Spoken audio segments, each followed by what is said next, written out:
ada satu perubahan yang cukup akan membuat DP tuh lebih karirnya melejit, lebih lebih semangat. naik lagi gitu. Amin, Karena amin. kalau saya lihat selama ini kan dia lagi bertapa ya. lagi bertapa, tapi di 2018 dia akan semakin naik lagi karirnya dan akan menggantikan posisi seseorang. Amin. Perceriaan artis-artis di tahun 18 bagaimana nih Mbak? Oke, kita di 2018 itu tahun anjing tanah ya. Kita bernaung di bawah Anjing. Sio tahun anjing tanah. Anjing tanah, Ya. anjing tanah. Anjing tanah, Mas Tukul ya. Jadi Anjing di mana bahwa di situ setiap manusia tuh rasa emosionalnya tuh jauh lebih tinggi gitu. Jadi Suka kalau gonggong gitu ya ada segala sesuatu yang memicu emosi, kadang mereka tidak menggunakan akal sehat hingga akhirnya konflik itu semakin membesar. Main hakim sendiri gini gitu. Jadi Tapi lebih banyak atau lebih sedikit biasanya?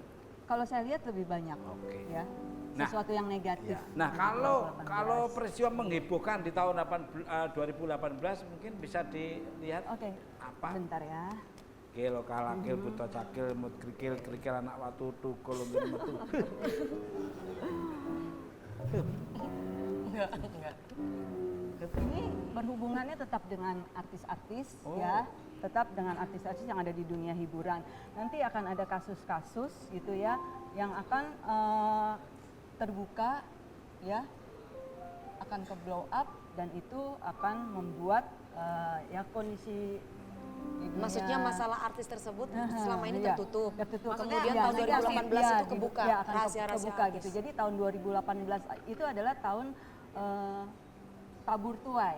Apa yang kita tabur itu nanti yang akan Menuai, kita tuai. keluar. Ya.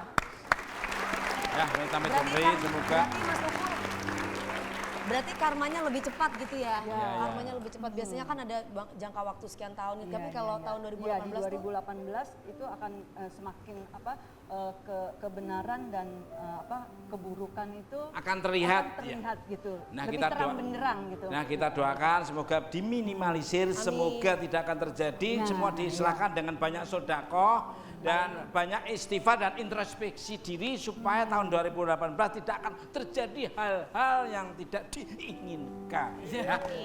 benar-benar. Amin, amin. Ini tadi kan kita membahas tentang artis, sekarang tentang alam ini. Ada ini, maaf ya aku nggak berdoa jelek, ini hanya pertanyaan dari tim kreatif saya bacakan. Terjadi bencana besar nggak di tahun 2018 ini? Ya kalau saya lihat semakin hari bumi kan semakin tua Mas Tukul ya.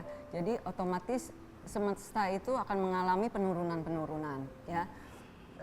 Di 2018 saya masih melihat adanya satu bencana-bencana atau musibah yang sifatnya pemetaan gitu ya. Jadi maksudnya pemetaan itu kita kan memang tinggal di daerah Khatulistiwa di mana bahwa kondisi alamnya kan memang tidak memungkinkan ya. Ada gempa gitu kan, ada kayak semacam laut-laut yang dalam kondisi ombak gitu kan atau segala sesuatu ya.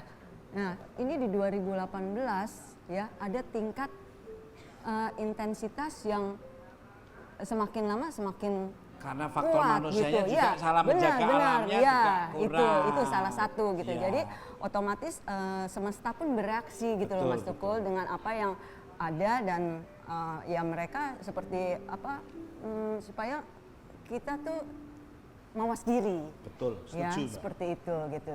Oke, berarti setuju ya, kita doakan semoga kita diambil positifnya dari Mbak Baby ya, supaya kita harus introspeksi diri, istighfar, harus menyayangi alam, menjaga alam supaya alam menyayangi kita dan aman, terkendali, dan apa yang kita tadi tanyakan tidak akan terjadi di tahun 2020. Iya.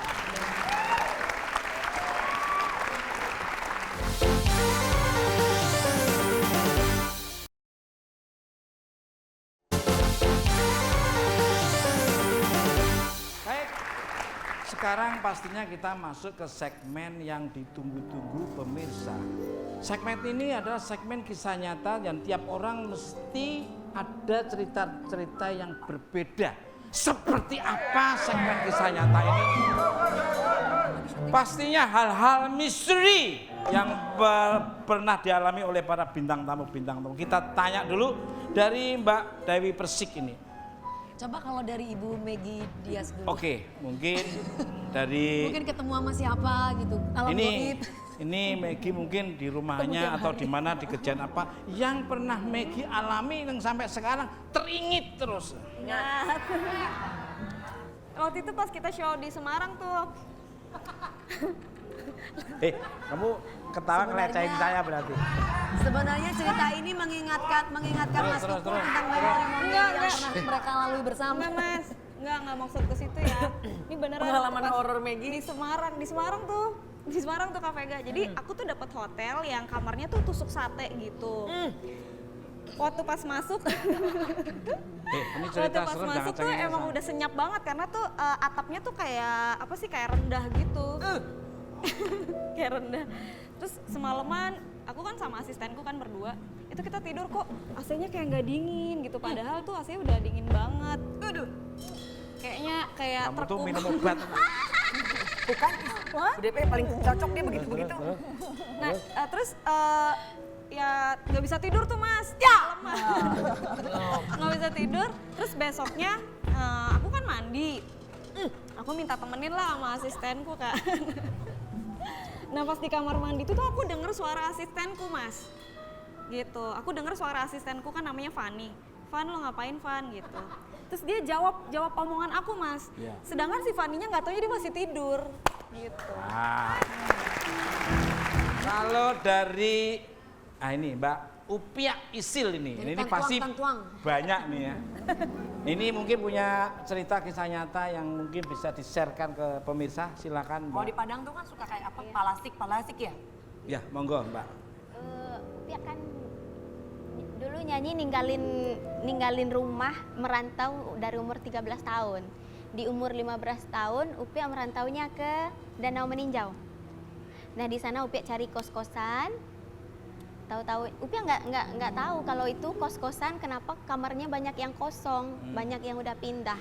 Tapi karena Upia kecapean, kebetulan Upia selesai nyanyi jam 2, baru mau menjamin mata pakai selimut seperti kain panjang. Ada yang ngipas-ngipasin, padahal udah Upia pastikan pintu sama jendela udah tutup semua, nggak mungkin angin kan. Oh ya, berarti disayang sama mereka karena kan kamu biar supaya tidurnya nyenyak dikipas-kipasin. Iya. Ya tinggal kecapnya banyak apa dikit maunya dia. Nah, sekarang pengalaman dari permintaan dari tim kreatif. Dulu juga pernah nyanyi Loro Gitul yang cerita itu. Yes. Cuman ada beberapa yang tidak boleh saya ceritakan. Cuma yang pasti di sini kalau misalkan memang harus bikin film yang seperti itu harus real. Misalkan dari bunga melatinya, dari apa namanya? Bunga katil. Bukan, kita misalkan mau Sesajennya. syuting film itu kan ada Sesajennya. kayak Sajen-sajen. ya, Sajen. ya, Ritual. itu ritual. Ya. Tapi tidak boleh di depan umum. Betul. Oh. Setuju saya. Tidak boleh. Jadi kalau itu nanti bahaya buat diri kita sendiri. Setuju, Jadi maaf kalau aku ngomong tuh azabnya itu kena ke diri sendiri gitu. Jadi segala sesuatu yang namanya ritual itu harus rahasia atau sembunyi-sembunyi. Betul, setuju. Itu yang saya. benar. Betul. Dan selama ini saya kalau misalkan ada izin-izin seperti itu dan misalkan mimpi nih Mas. Jadi kita memang kalau misalkan dalam keadaan sadar itu tidak mungkin didatengin sesuatu. Jadi pasti antara sadar dan tidak. Ya, ya. Rep-rep lah ya. Iya, jadi misalkan pun kayak nyawa kita kayak dibawa, loh aku tuh nggak meninggal tapi ada di sini, tapi kita, aku ada di sini loh kok, tapi kita nggak bisa sentuh. Lah kita bertemu dengan orang itu misalkan. Jadi banyak petuah, banyak omongan. Jadi kita petuah-petuah itu tidak boleh disampaikan ke umum, tidak boleh. Jadi semua ada etikanya. Jadi mungkin hanya sebatas itu. Nanti kalau bangun-bangun badan kita kayak merasa capek, kayak gimana, kayak ada sesuatu nggak enak dalam Ninggalin diri. jasad sebentar. Oke. Mbak Baby Jenar ini. Oke. Ini pastinya banyak nih ya. Yang paling menyeramkan apa Mbak? Gini Mas Tukul, pernah pada suatu saat saya pergi ke daerah Pulau Jawa tuh ya, di sekitar Blora tuh Mas. Kita nih tengah malam nih, mobil jalan, Set. tiba-tiba itu saya lihat dari atas pohon ya, kayak pohon randu atau semacam pohon Randu kayaknya beringin randu, gitu ya. ya. Itu kayak ada suatu benda gitu loh Mas Tukul. Duh, jatuh bentuknya warna hitam ya, kayak kepala. Gundul pecengis. Nah, itu. Nah, itu ada tuh Mas. Dan saya memang benar-benar ngeliat gitu. Jadi dia jatuh dari atas pohon, ngeglundung di jalan raya Ketawa. gitu. Nah, itu masih gelinding. Iya. Tepat pas di depan mobil saya, ya itu. Ketawa kayak begitu Mas Tukul. Dan Terus memang ternyata memang terjadi. seperti yang di film itu ya memang gundul pecengis itu bentuknya seperti itu gitu loh. Luar biasa. Nah, sekarang kita akan nanya kepada Mbak. Apa? Waktu nanya tadi kan sana sudah, sini sudah. Masa yang sini belum ditayani gini? Tadi bintang tamu lain lo nggak samperin Mas, Apa ya? giliran Nah, cakep kan dikit deket, disamperin. ini kan jauh. Nggak bisa lihat yang tuweweng dikit. Pernah terjadi pengalaman misteri apa nih Mbak Popi ini yang bener ya, nyata real ya? Jadi saya pernah melihat, seakan-akan melihat tukul. Enggak cerita bener Mbak. Ya tuyul, Cerita tuyul. nanti tak gigit loh kamu loh. Jangan, itu lebih serem Mas. Oh, iya. Tuyul. Serem banget. Seakan-akan melihat tuyul. Ketika waktu tidur, kemudian seakan-akan mimpi mereka lagi main gitu. Ada yang ketawa-ketawa. Karena memang waktu itu rumah Popi sebelahnya itu kosong.